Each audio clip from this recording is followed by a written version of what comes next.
Қарағанды облысында қаз дауысты Қазыбек бидің 350 жылдық мерейтойы кең ауқымда тойланды. Салтанатты іс-шара ұлы бидің туған жері Қарқаралы ауданы Егіндібұлақ ауылында өтті.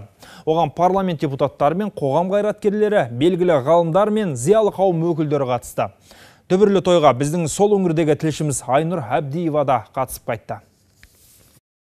Мерейтой театрландырылған көрініспен басталды. Онда сахна саңлақтары аумалы төкпелі заманда ғұмыр кешіп, әділдіктен аттамай өткен Қазыбек бидің өмірінен үзінділер көрсетті. Тура биде туған жоқ деген қағиданы ұстанған бабамыздың мерейтойына мыңдаған адам жиналды. Мемлекеттік хатшысы Гүлшара Әбдіқалықова елбасының құттықтауын жеткізді. Тарихымызды, мәдениетімізді, ұлттық жадымызды жаңғыртып, жаңартып жатырмыз.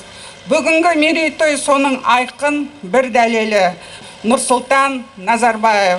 Ұлы бидің 350 жылдық мерейтойы мемлекеттік маңызды шара. Тойдың басым бөлігі Қазыбек бидің туған жері Қарқаралы ауданында өтті. Бар ғұмырын ел мен жердің тұтастығына арнаған ұлы баба өмірінің соңғы жылдарын Егіндібұлақта өткізген. Той күні осы ауылда 100-ден астам ақ үй тігілді.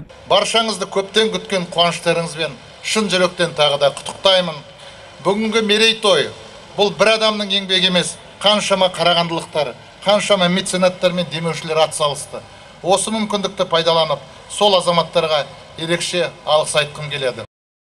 Той күні биіктігі 12 метрлік Қазыбек бидің еңселі ескерткіші ашылды. Халықаралық айтыс ұйымдастырылды. Сондай-ақ ауылға балалар алаңы тарту етілді. Ал жиын соңында қаз дауысты Қазыбек би жолымен бабаларға тағзым атты халықаралық автокеруен жолға шықты. Автокеруен еліміздің қасиетті жерлерін аралап, Төлемен Әйтеке бидің басына барып тағзым етеді.